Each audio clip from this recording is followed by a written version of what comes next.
Vamos a seguir en el libro de Hechos. Todos los martes estamos en Hechos, capítulo 13 es el que toca hoy.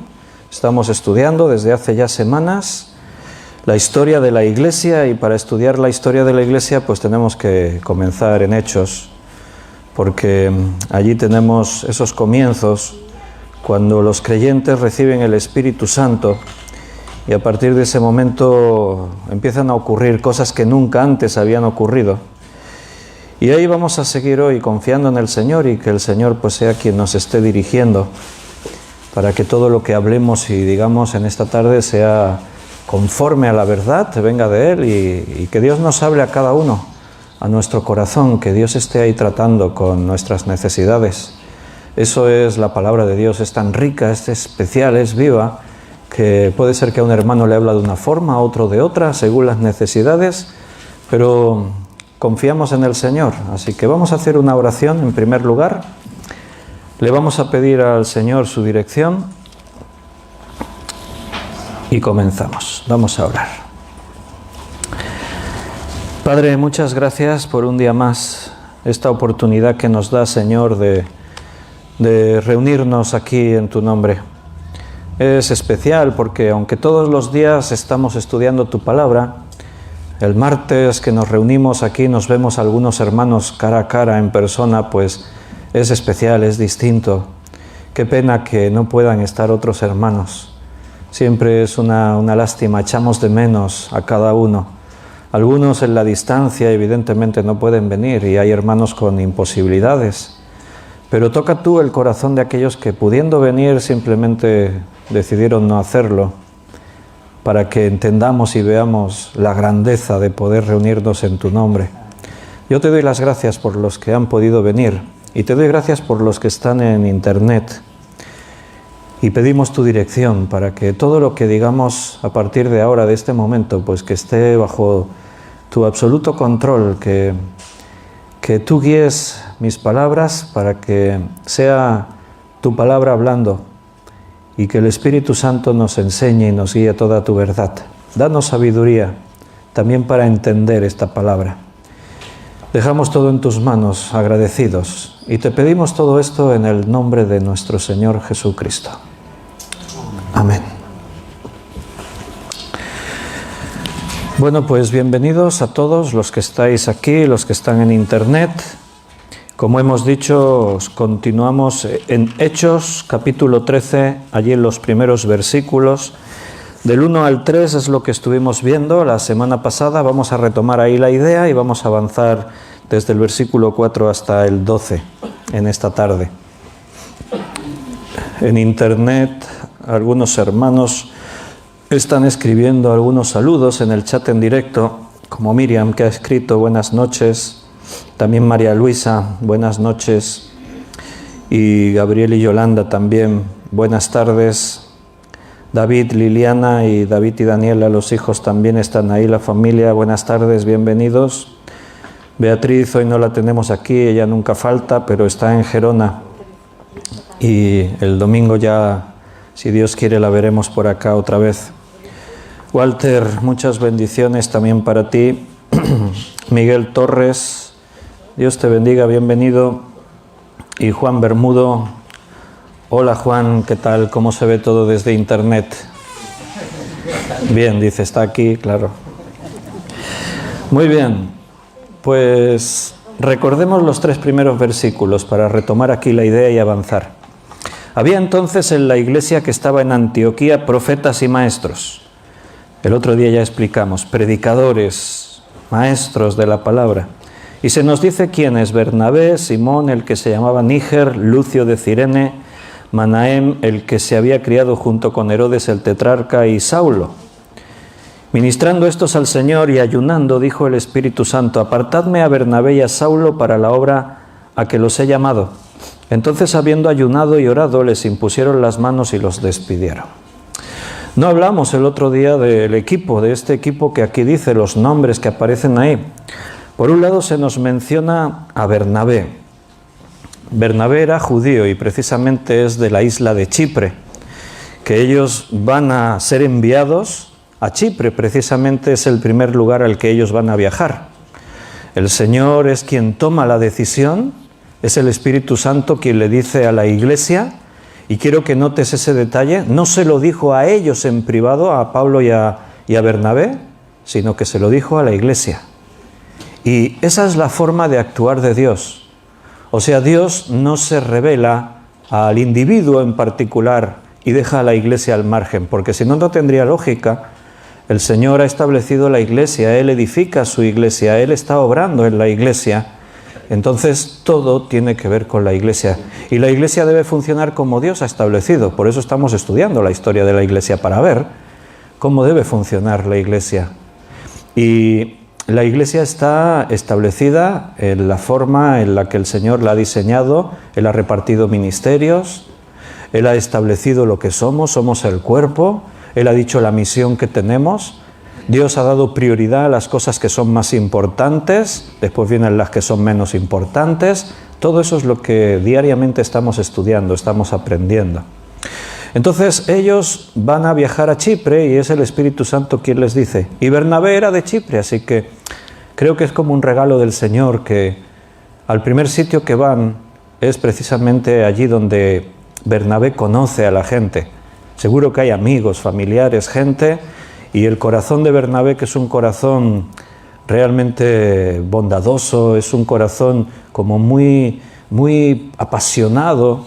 Bernabé significa padre de consolación, porque él tiene ese don, tiene una habilidad que Dios le ha dado para poder llegar al problema que tiene el hermano, comprender cuál es la situación en la que uno se encuentra, no juzgar, sino acercarse y poder transmitir esa confianza, ese amor. Así que tenemos a Bernabé, él es judío y es natural de Chipre. Después tenemos a Lucio de Cirene.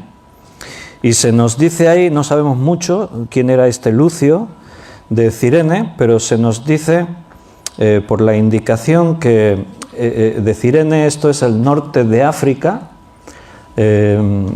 No sabemos muchos más detalles de él. Después se habla de Simón y también se nos dice que se llamaba Níger. Simón, el que se llamaba Níger. Se cree, los eruditos piensan por su apodo que también este podría ser su procedencia de África. Y es más, se podría pensar, algunos maestros creen que era Simón Cireneo, aquel que ayuda a Jesús a llevar la cruz, a cargar la cruz. Eso lo dice en Lucas 23, 26. En Lucas 23, 26. Y llevándole tomaron a cierto Simón de Cirene, que venía del campo, y le pusieron encima la cruz para que la llevase tras Jesús. No se ofreció el voluntario, él estaba por allí y lo cogieron y le dijeron, ayuda a este. Le obligaron. Pero eso lo colocó en una escena pues que él no había pensado aquel día. Él venía de trabajar del campo. A veces ocurren cosas en nuestras vidas que no teníamos planeado. Ocurren cosas que podríamos decir, qué casualidad. Pero en Dios no hay casualidades. Dios llega a nosotros con propósito, porque Él conoce nuestros corazones. Y Él siempre nos va a llevar donde necesitábamos ir. Él te va a llevar a que escuches, a que veas, a que estés participando de las cosas que Él tenía preparadas para ti. Si estamos aquí esta tarde no es casualidad. El Señor quería que estuviéramos aquí. Entonces, igual que Lucio de Cirene, pues Simón, por ese apodo que tiene Níger, se cree que también pudiera ser originario de Cirene, del norte de África, y muchos maestros coinciden en que perfectamente podría haber sido ese Simón cireneo que cita el Evangelio de Lucas, que le obligaron a llevar la cruz. Y posiblemente aquel día, si él llega hasta el lugar de la crucifixión y ve todo lo que ocurre y escucha todo lo que sabe, entonces es muy posible que creyese. Lucas 23, 26. Después menciona un tal Manahem, y este era de la aristocracia, porque dice que se había criado juntamente con Herodes el tetrarca. O sea, este se codeó con los reyes, con gente de mucho poder, pero ahora es creyente y ahora está ahí para servir al Señor, viajando y predicando el Evangelio. Pero fíjate, qué equipo, ¿eh? Y por último, Saulo, que no hemos mencionado todavía a Saulo. Saulo de Tarso, un hombre muy bien preparado, erudito, maestro de las Escrituras, un hombre que conoce muy bien el Antiguo Testamento, un feroz perseguidor de la Iglesia porque pensaba que de esa forma servía a Dios, pero ahora resulta que Cristo también le salió al encuentro y ahora se ha convertido en un siervo de aquel al que perseguía. Y no un siervo cualquiera, no, un siervo bien apasionado, bien entregado. Vaya equipo tenemos aquí. Están ahí todos orando, perseverando en las cosas del Señor en la iglesia que estaba en Antioquía.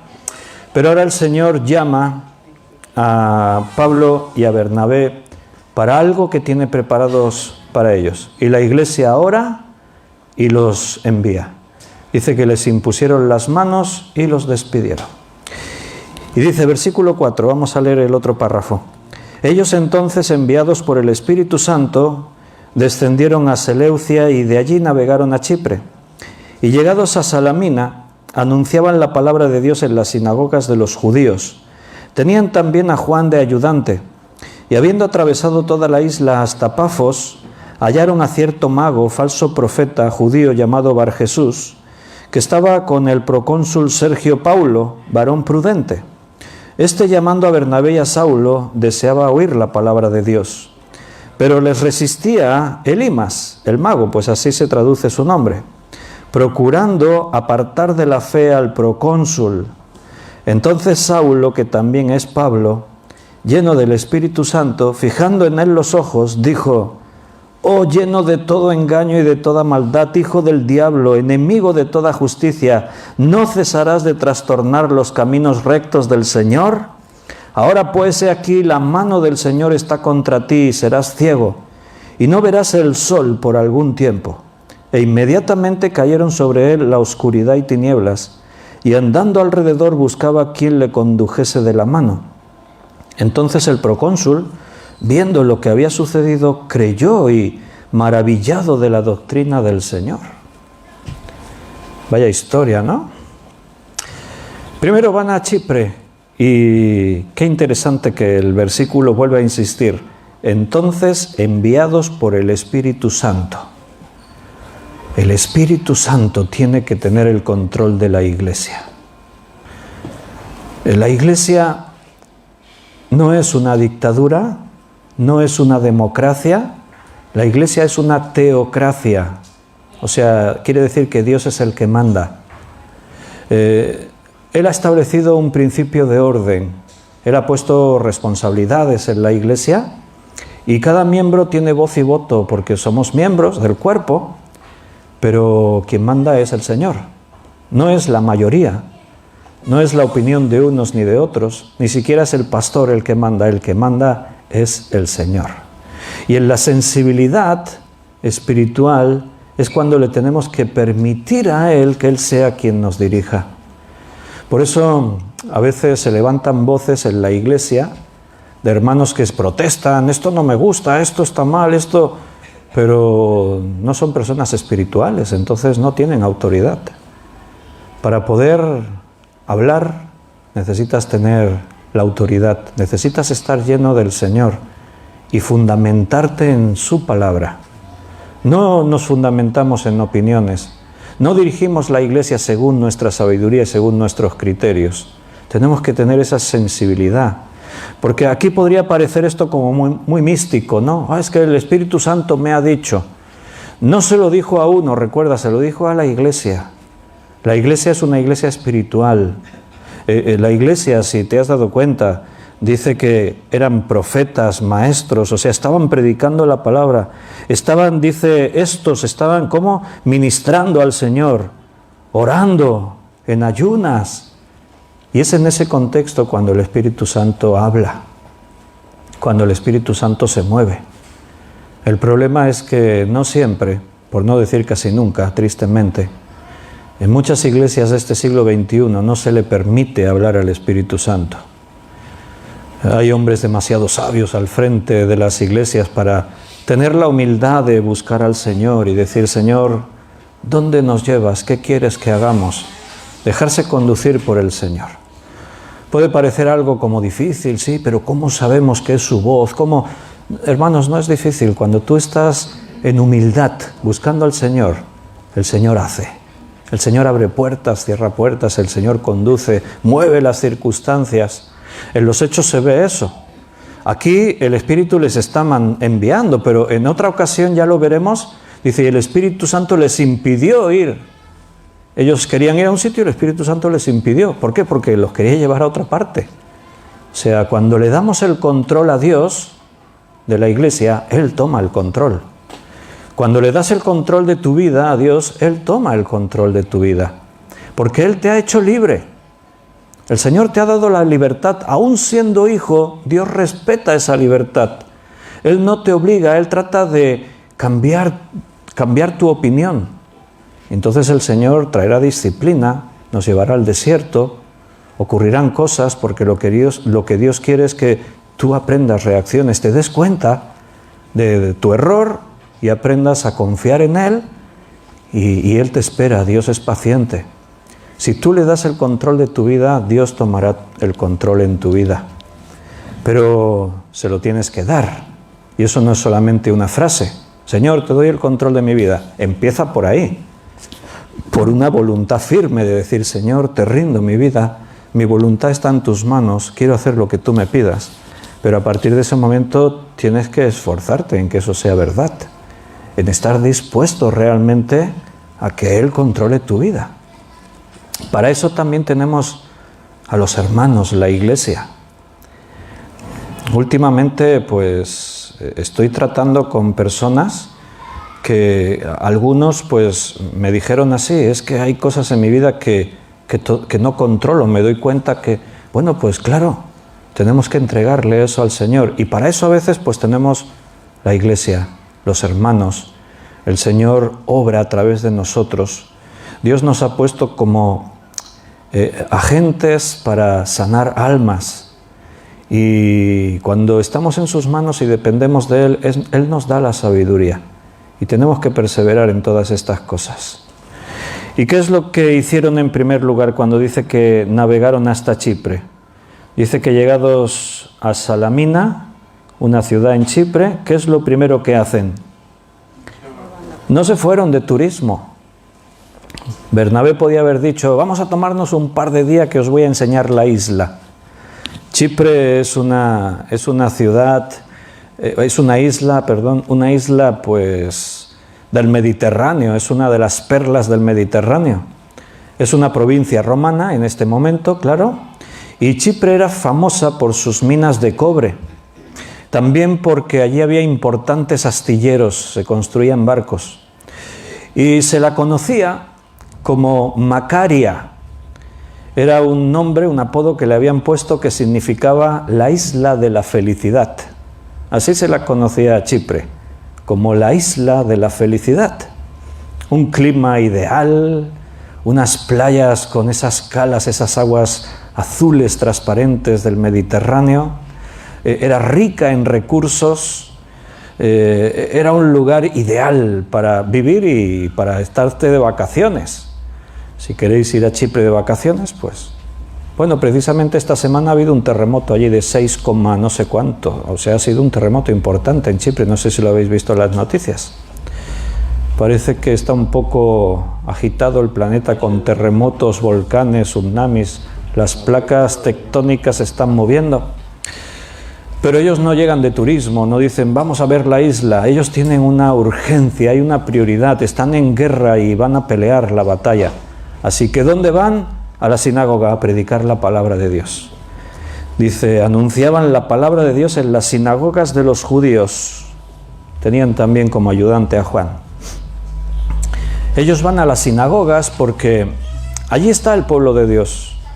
Personas que creen en Dios.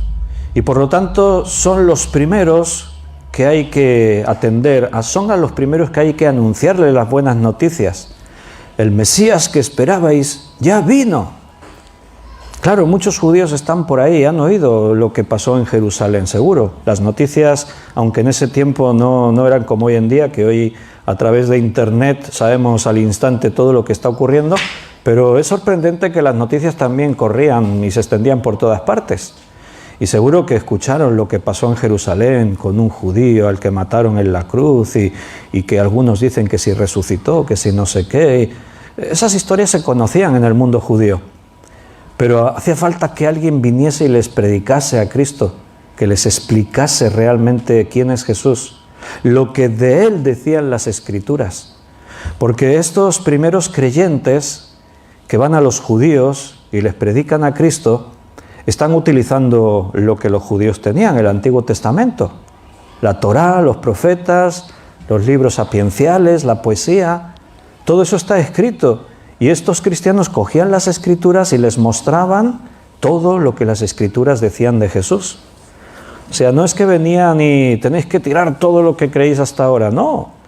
Lo que creéis hasta ahora ya se ha cumplido, esa era la buena noticia. El Cristo ya ha venido. Jesús, el que murió en la cruz, porque estaba escrito que sufriría como un cordero llevado al matadero. Entonces ellos vienen a los judíos y les predican. Y muchos judíos creían. Muchos judíos realmente recibían con gozo ese mensaje, pero otros no. Porque siempre va a existir, tristemente, esa es la realidad, que no todo el que me dice Señor, Señor, dice Dios en su palabra, no todo el que me dice Señor, Señor entrará en el reino de los cielos. Hay mucha religiosidad falsa en la iglesia, como lo había en el antiguo Israel. Muchos creen que por ser israelita, de raza, ya soy salvo. Muchos creen que por pertenecer a una iglesia ya se es salvo. Y no es así. Se pueden creer de diferentes formas, hasta los demonios creen y tiemblan, dice Santiago. Entonces solamente podemos creer de una forma, esa forma en la que tú entregas tu vida sin condiciones a Jesús y estás dispuesto a seguir sus pisadas, sus pasos, allí donde el Señor te quiera llevar y cómo el Señor quiera cambiar tu vida. Entonces también Chipre era famosa por el culto a la diosa Venus o Afrodita, depende si lo referimos en griego o en romano. Había un templo muy importante y el culto a la diosa del amor, pues era muy, muy destacado en ese lugar. O sea que había mucha idolatría también, claro, son tiempos en los que el mundo griego, tú ya sabes, pues estaba realmente volcado en esta religión, en esta forma de pensamiento. Se nos menciona ahí a dos personajes, un tal Bar Jesús y un gobernador. El gobernador de la isla, hemos dicho que es una provincia romana, Chipre, y Roma establecía esos gobernadores en cada lugar que ellos controlaban. Pues ahí estaba este gobernador, que dice que se llamaba Sergio Paulo, y también se nos dice que era un varón prudente. En estos tiempos era muy normal, muy común, que todos, o prácticamente todos los gobernantes, los reyes, tenían sus propios magos, sus propios adivinos, exorcistas. Era un mundo, como hemos dicho, muy supersticioso. Había muchos dioses, creían de muchas formas, de muchas maneras. Y entonces todos estos gobernadores, a pesar de que este Sergio Paulo dice que era un hombre prudente, pero era algo como muy común. Todos tenían esas supersticiones, siempre les consultaban a estos adivinos, tenían sus oráculos y a sus dioses les preguntaban ¿y cómo irá en la batalla? ¿Cómo irá en mi vida? ¿Qué ocurrirá? Y siempre, claro, a todos nos gusta si podemos saber el futuro. Si pudiésemos predecir lo que nos va a ocurrir, a todos nos gusta eso. Por eso la gente consulta el horóscopo, por ejemplo, y tratando pues de saber cómo me va a ir. Por eso todos estos adivinos de este tiempo tienen tanto éxito. Tú te conectas en según qué cadenas de televisión, sobre todo cadenas de estas locales, que a partir de ciertas horas hay un montón de adivinos ahí en todos los canales, mirando la bola de cristal, echando las cartas, haciendo un montón de formas de adivinación. Pero es todo falso, es todo mentira. Este también era un falso, lo dice ahí en la Biblia, que era un falso profeta. Y esa es la realidad. Todos estos que pretenden decir que pueden adivinar el futuro, es mentira, son falsos. Pero la gente se los cree, como este Sergio Paulo, a pesar de ser un varón prudente, era un supersticioso. El hombre quiere tener ese apoyo, esa, vamos a decir, seguridad en conocer cosas del futuro, y así pues podemos ir tomando decisiones. En el versículo 6 lo dice: y habiendo atravesado toda la isla de Pafos, hallaron a cierto mago, falso profeta, era judío y se llamaba Bar Jesús, o sea, traducido, hijo de Jesús. Eso es lo que significa Bar, hijo, Jesús, hijo de Jesús, así se le conocía.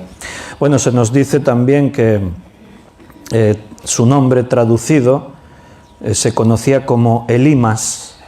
Elimas es una palabra árabe que significa algo así como el habilidoso.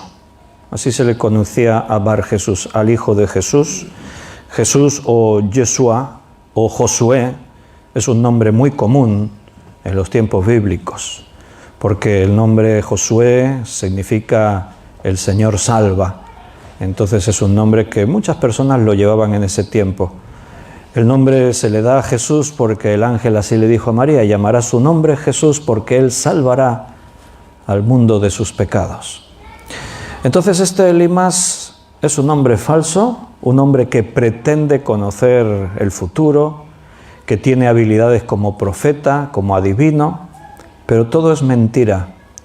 Todo son esas habilidades como los de hoy en día, que juegan con la persona, utilizan palabras, son gente que han aprendido a escucharte, escuchan lo que dices, de lo que tú dices leen entre líneas, de ahí que parece que te adivinan cosas, pero es mentira. Son muy listos, como este. No pienses que es casualidad que aquí la Biblia nos dé todos estos detalles, que se le conocía como Elimas, una palabra árabe que significa el habilidoso. Pero ahí estaba, aprovechando las circunstancias, como hacen los que viven hoy en día. ¿Sabes que no es un mal negocio ser un adivino de este tiempo?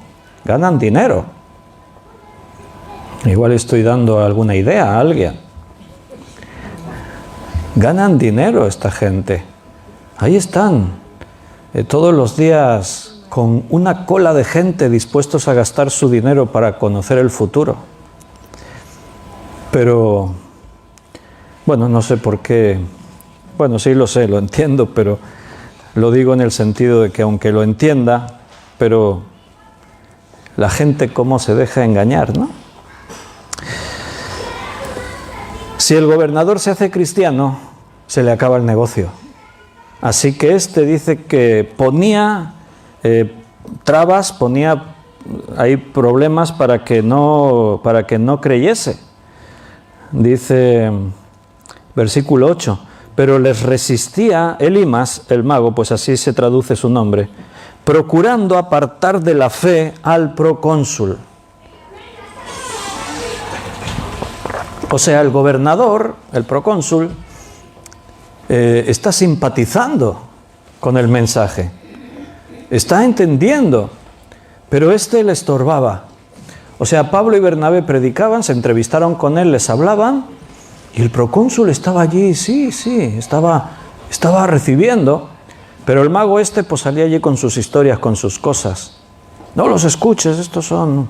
Y claro, ahora de pronto tenemos un conflicto en el mensaje, ¿no? Eso pasa hoy en día, ¿te has dado cuenta, no? Los creyentes predicamos la Biblia y en el mundo se oyen un montón de voces en contra de la Biblia. Nosotros hablamos de la palabra de Dios y predicamos un evangelio, y en el mundo se oyen voces contra ese evangelio. Y ahí hay muchas personas que están como este gobernador, como Sergio Paulo. Están ahí, escuchan, pero después escuchan lo otro.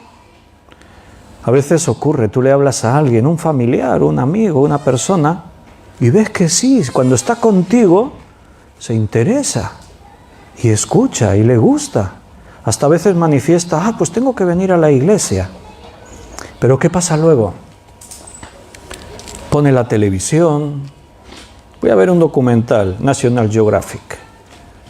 Hoy el documental que están echando, pues, habla de cómo la evolución, y entonces casi sin darse cuenta, está recibiendo el mensaje que todo aquello que tú le has explicado es mentira, porque Dios no existe. Todo ocurrió por casualidad. Y si lo dicen en National Geographic, pues será creíble. Si lo dicen maestros y lo dice la gente, y si tú vas y dices, porque Dios cuando creó, y te miran y se ríen, ¡ay, tú crees en esas cosas!, te sientes avergonzado, como si vivieses en la Edad Media, y para ser un tipo intelectual, moderno, con las ideas actualizadas, tienes que también sonreírte y decir, no, hombre, no, yo no creo esas tonterías. Y no te das cuenta que es el diablo el que te está engañando. Es el mago este que te está tratando de apartar de la fe para que no creas. Esa es la historia, siempre fue así, desde el huerto del Edén hasta nuestros días. Satanás intentando impedir, obstaculizar la obra de Dios. Pero el Señor está ahí, y el Señor sigue tocando corazones. Y el Señor tiene recursos. Aquí utilizó uno, pues imagínate, ¿no?, lo que ocurrió ahí de pronto. Pero esto está manifestando esa guerra espiritual, una guerra real. Una razón por la que muchos odian a los cristianos y van contra los cristianos es porque precisamente lo que predicamos es poderoso. Esas iglesias que se pasan la vida entreteniéndose, cuando la iglesia es un lugar de ocio, cuando la iglesia se convirtió en un club social y ahí estamos y la gente se reúne y nos lo pasamos bien y hacemos tantas cosas entretenidas que ni siquiera tenemos que envidiarle al mundo la diversión, el entretenimiento, a Satanás no le preocupa eso, no hay mucha oposición. Pero cuando tú predicas la palabra de Dios es poderosa.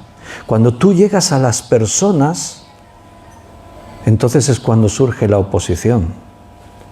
Si la iglesia no predica el evangelio, si no le habla a nadie, el domingo tuvimos aquí a nuestros hermanos que conocemos como la organización DT Project, y los conocemos por sus nombres.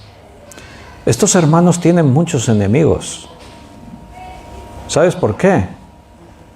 Porque rescatan a gente de las drogas, de la trata de blancas, de la prostitución, de la mala vida, y eso perjudica el negocio de muchos.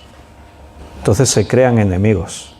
¿Sabes? Antes de venir, cuando publicitamos el cartel y anunciamos todo el evento, David me avisó. Me dijo, Víctor, es muy posible que se ponga en contacto contigo un hombre que se llama así, me dijo su nombre. Dice, no le oigas, no le escuches ni le contestes. Dice, este hombre trata de boicotear todos los actos que hacemos. Dice, mira, te paso, y me pasó una copia del acta judicial. Tiene un proceso abierto. El fiscal pide 2 años de prisión para él por el acoso al que nos somete. Tiene un orden de alejamiento contra nosotros y el tipo no para. Continúa ahí, dale que te pego. Todo lo que hacemos intenta boicotearlo, levantando mentiras. Dice que si somos unos ladrones, que estafamos, que hacemos, que no sé qué. Dice, solo te aviso por si se pone en contacto contigo, porque es muy posible que lo haga. Y efectivamente, se puso en contacto conmigo. a través del Facebook, de Messenger.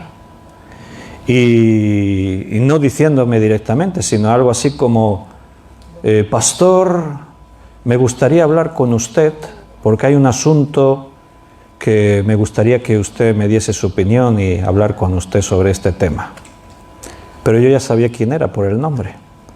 Así que simplemente no le contesté, le bloqueé y ya no he recibido más mensajes de ello. Sabes que puedes hacer eso, ¿no? Bloquear y ya no te llegan mensajes. David me explicó, dice, hay pastores que le han contestado y de pronto, sin saberlo, se han convertido en acosados también. Te llama a todas las horas de madrugada, te envía mensajes, te amenaza, te persigue. La hermana Bella, la conocemos así, porque como tú ya sabes no es su nombre auténtico. Ella está de incógnito porque está amenazada. ¿Por qué? Porque cuando ella dijo la verdad, los culpables entraron en prisión. Y entonces pues ella tiene que ocultar su identidad, el lugar donde vive, porque viven con ese temor. ¿Por qué? Por decir la verdad, porque ahora es cristiana, porque predica a Cristo. Cuando tú llegas a las personas y ayudas a las personas a dejar su vida de pecado y traerlas a Cristo, te conviertes en un problema para el enemigo. Entonces el enemigo, vamos a decir, intensifica su obra contra ti. Nuestra lucha no es contra carne ni sangre, es contra principados, contra potestades, contra gobernadores de las tinieblas, contra huestes espirituales de maldad en las regiones celestes. Por eso toma la armadura, protégete, estate donde tienes que estar, entonces el enemigo no tiene nada que hacer contra ti. Resistid al diablo y huirá de vosotros. Someteos a Dios. Todo eso lo estamos estudiando casi cada día, porque el Señor nos lleva a eso. Estamos haciendo cosas para el reino, estamos sirviéndole y Dios ha querido que sepamos. Protegeos porque el enemigo os va a zarandear y vuestra fe no puede faltar. Tienes que estar firme en tu fe, en lo que has creído. Pues ahí tenemos un ejemplo muy claro de lo que estamos hablando. Este tal Bar Jesús pues intentaba apartar de la fe al procónsul, dice ahí. ¿Te acuerdas de la parábola del sembrador? Que Jesús explicó lo que ocurre cuando predicamos el Evangelio. Allí el Evangelio está representado por la semilla y dice que una parte cayó en el camino, otra parte cayó entre las piedras, otra parte cayó entre las malas hierbas y la otra parte cayó en la buena tierra.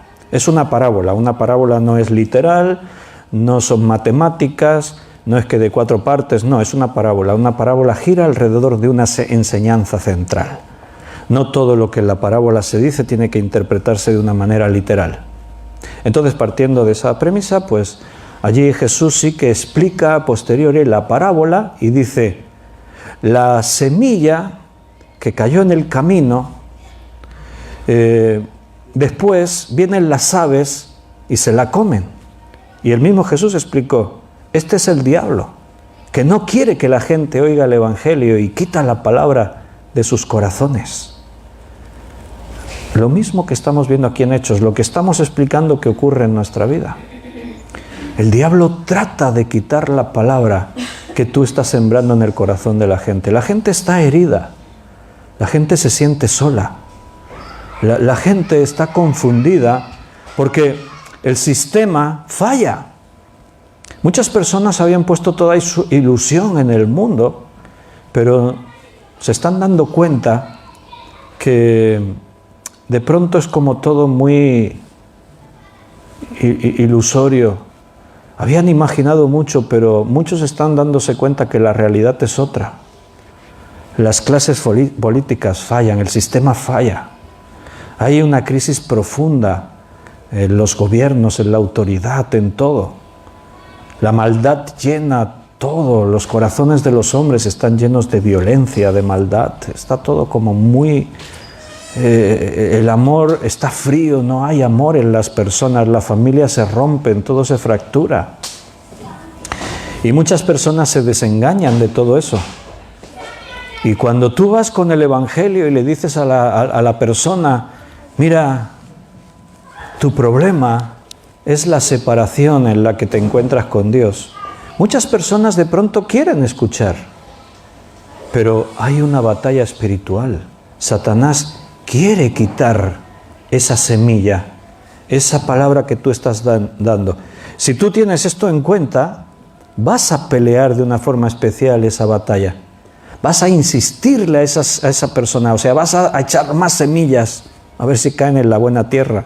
Vas a orar por ella, vas a meterte en el conflicto, porque eso es lo que tenemos que hacer. No siempre va a pasar lo que ocurrió aquí en este pasaje. ¿Cómo lo resolvió aquí el Señor? Pues dice en el versículo 9, entonces Saulo, que también es Pablo, y nos da un detalle importante para que no nos confundamos, dice, lleno del Espíritu Santo. ¿Por qué dice eso? Porque lo que ocurre a continuación, ocurre si estás lleno del Espíritu Santo, si no, no. O sea, ¿qué es lo que pasó? Fijando en él los ojos, dijo, oh lleno de todo engaño y de toda maldad, hijo del diablo, enemigo de toda justicia, ¿no cesarás de trastornar los caminos rectos del Señor?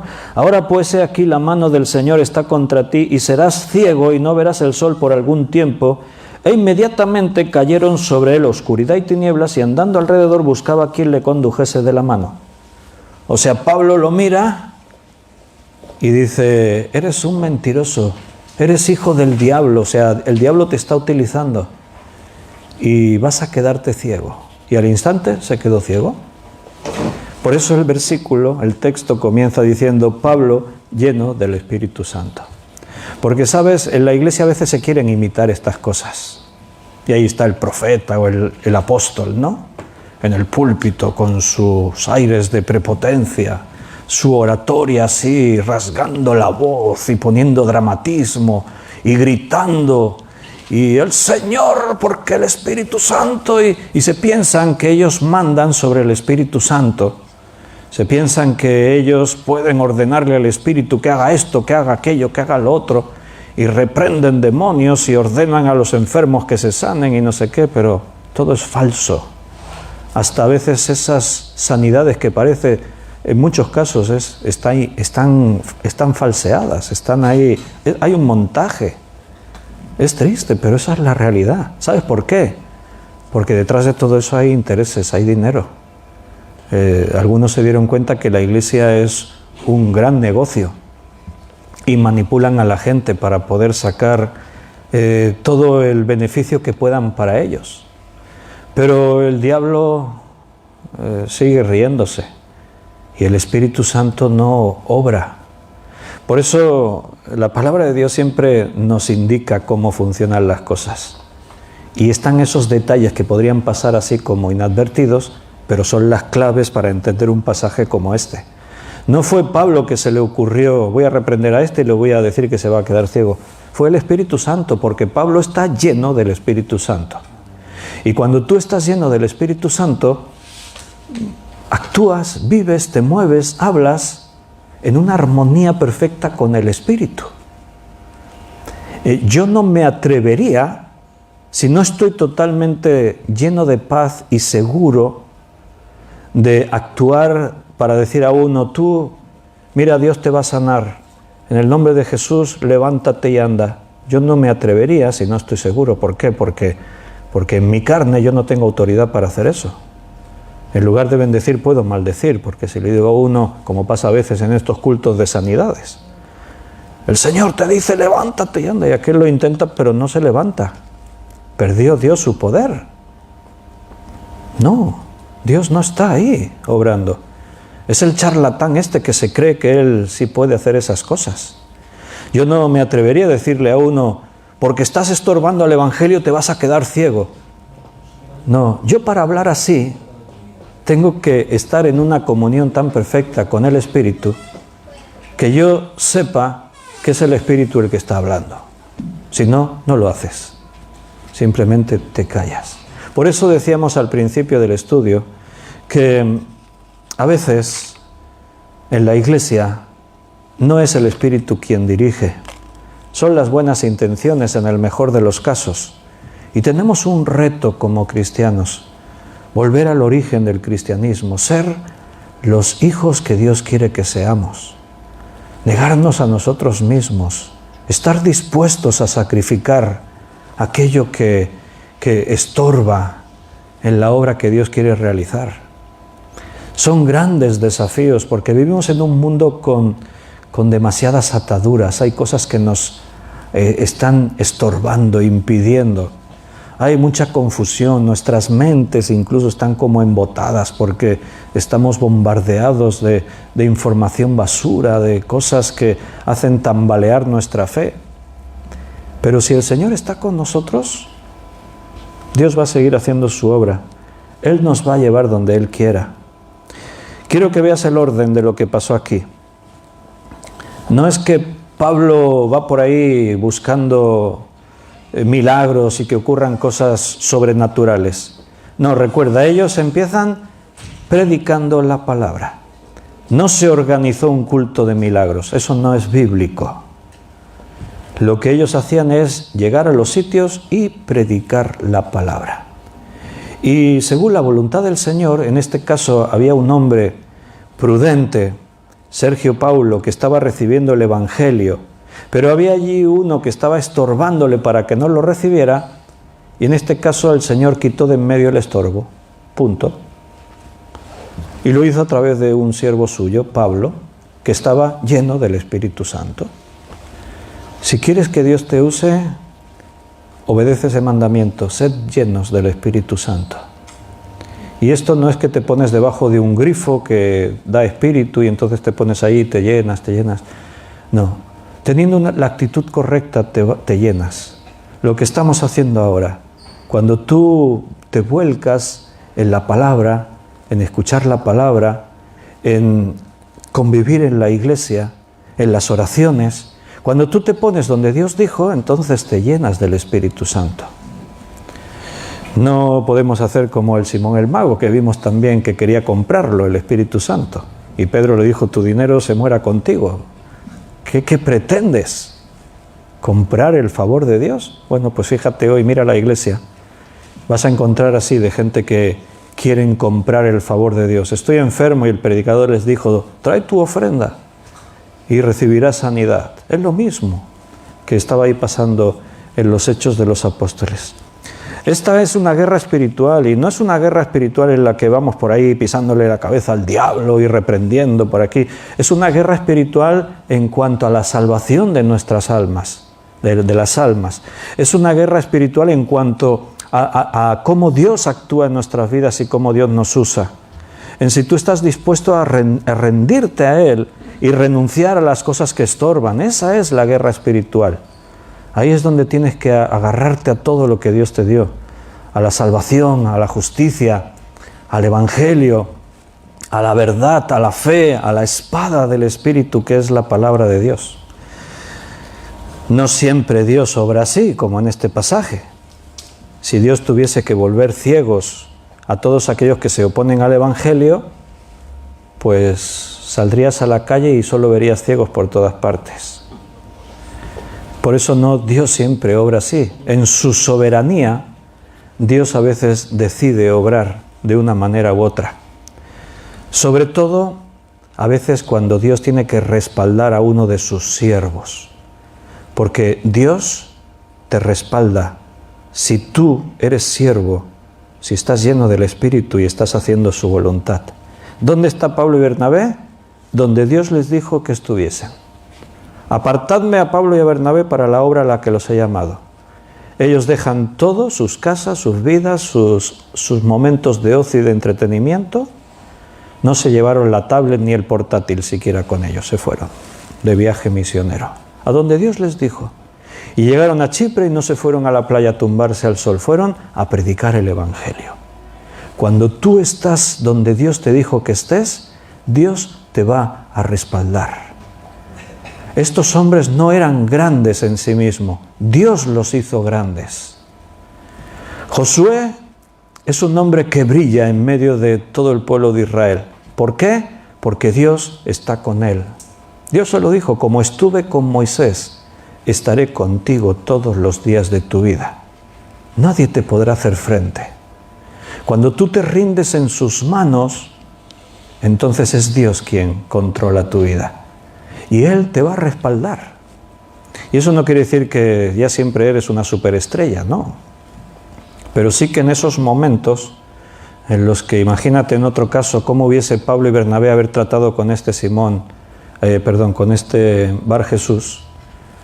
¿Qué hacen ellos?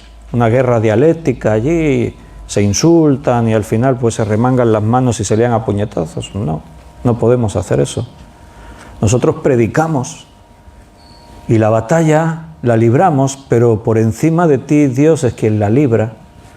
Y si el Espíritu Santo está ahí y te está llenando y estás donde Dios quiere que estés, Dios de pronto toma parte. En este caso se quedó ciego, en otros casos Dios obra de otras formas.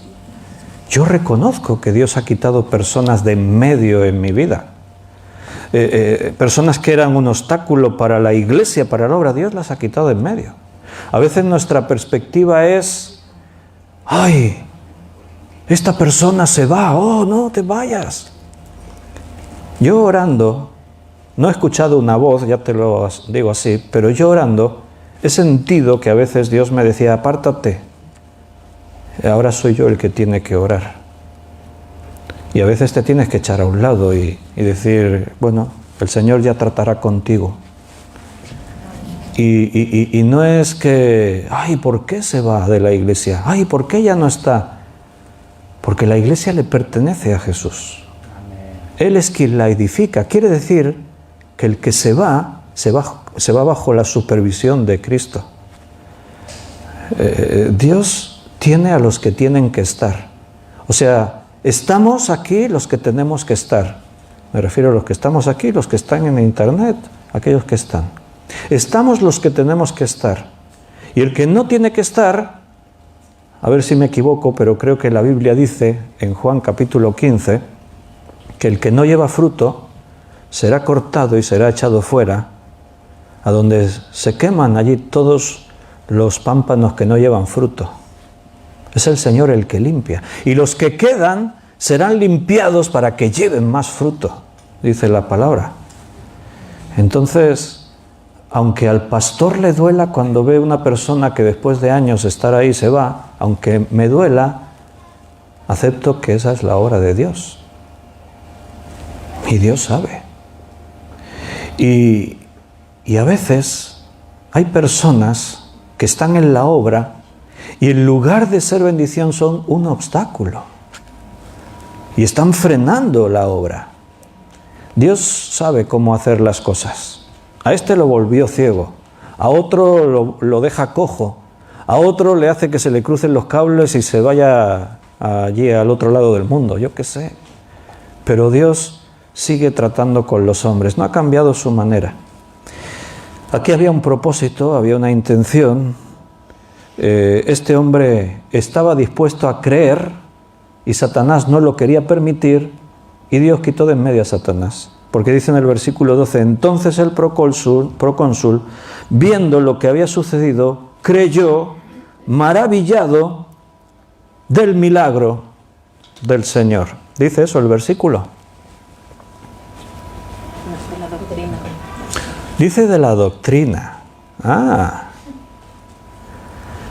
El milagro ocurrió, pero lo que convirtió a este hombre no fue el milagro, fue la palabra que había escuchado. Porque la palabra le estaba tocando, le estaba llegando. Y como él estaba creyendo, el enemigo le obstaculizaba. Y entonces el Señor, usando a Pablo, quita de en medio el obstáculo. Y entonces este hombre se maravilla.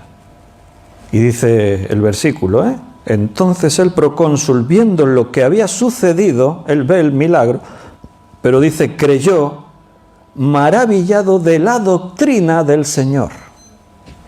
Porque los milagros no convierten a nadie. Los milagros ocurren por un propósito. pero lo que convierte las vidas de las personas es la palabra de Dios. No me avergüenzo del Evangelio porque es poder de Dios para salvación a todo aquel que cree.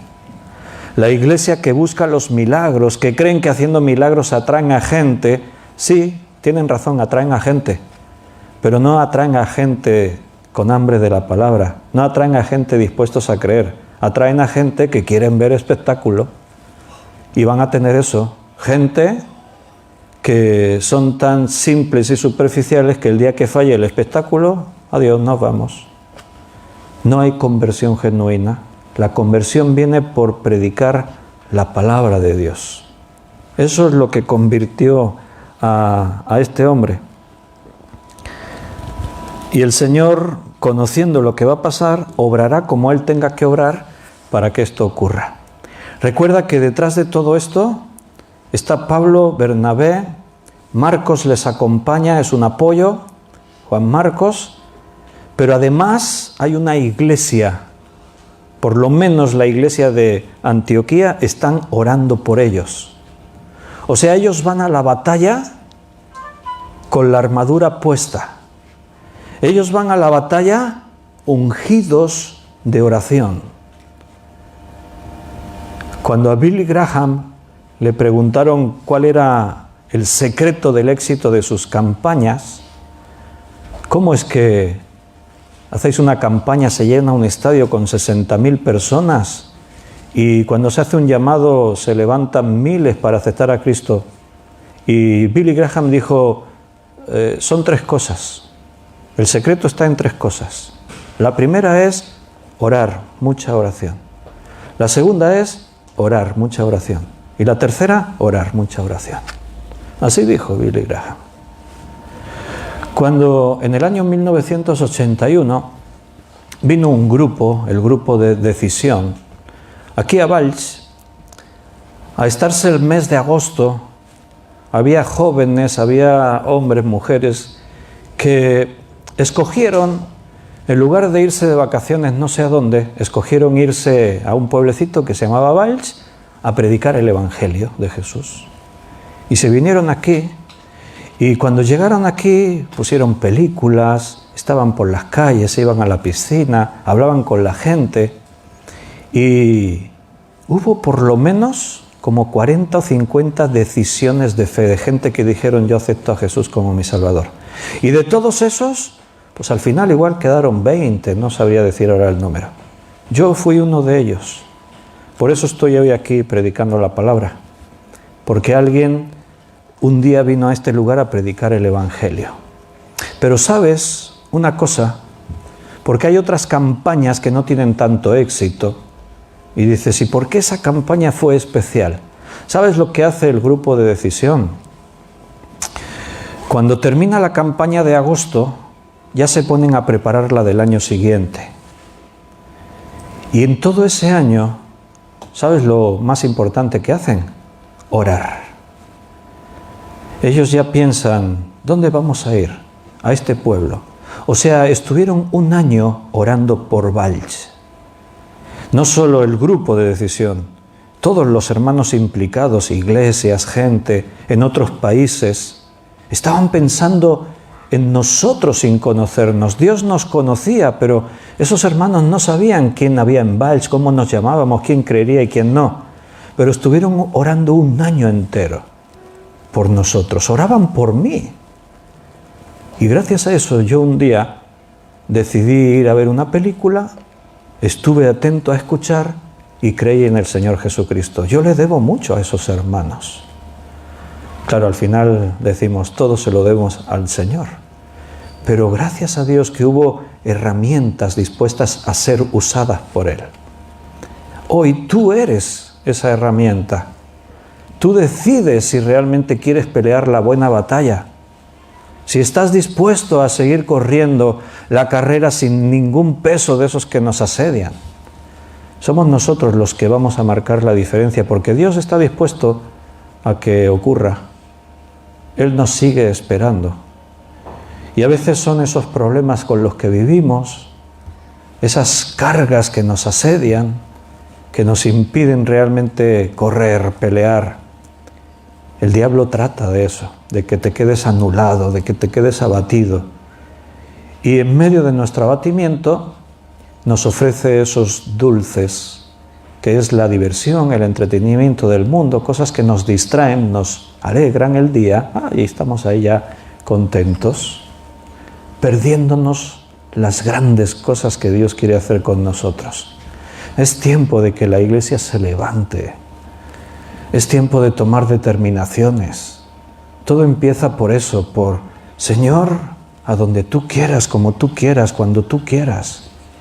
Después falla la cosa, no es como yo esperaba, pero hay que seguir insistiendo, hay que seguir peleando. Pídeselo a Dios, pídele que te dé pasión por su palabra, por servirle, que te haga sentir el amor, como Pablo oraba por los de Éfeso, por los de Colosas.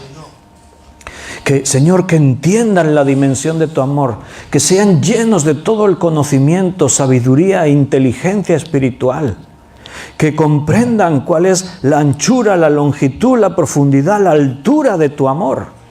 Esas tendrían que ser nuestras oraciones, que entendamos. Y de esa forma que estemos dispuestos a sacrificar todo aquello que nos representa una carga, aunque pensemos que son nuestros tesoros aquí en este mundo.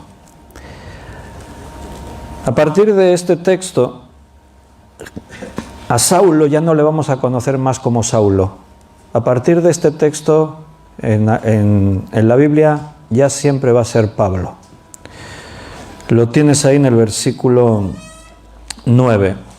Entonces Saulo, que también es Pablo, y a partir de ahí no se vuelve a mencionar más Saulo. Tú sabes que Saulo es el nombre en hebreo, y que en griego su nombre es Pablo. Y esto ocurre muchas veces en la Biblia. El nombre hebreo para Pedro era Cefas. Antes se llamaba Simón, pero Dios le cambió el nombre y le dijo, te llamarás Pedro. Pero se lo dijo en arameo y en hebreo es el nombre que él recibe y su nombre es Cefas. En la primera carta a los Corintios se menciona así. Algunos dicen, yo soy de Cefas, porque ahí se utiliza el nombre hebreo, pero el nombre griego es Pedro, Petros, piedra. Tomás es el nombre hebreos. Dídimo es la traducción, que significa mellizo o gemelo. Y así pues vas a ver muchos casos en la Biblia. Y Pablo, pues su nombre en hebreo era Saulo, pero a partir de ahora se va a conocer como Pablo. Renuncia, digamos, algo así como a su nombre hebreo. ¿Por qué? No sé, él se convierte definitivamente en el apóstol a los gentiles. Su misión se va a centrar especialmente en llevar el evangelio a los que no eran de raza hebrea. Entonces él siempre va a llegar con este nombre para que todos lo conozcan, Pablo. Ese es su nombre, un hombre que va a dar su vida por el evangelio y va a permitir que el Señor lo use para que millones, bueno, no sé si millones, miles, no sé, mucha gente, pero mucha, creyese en el Señor Jesucristo como su Salvador personal.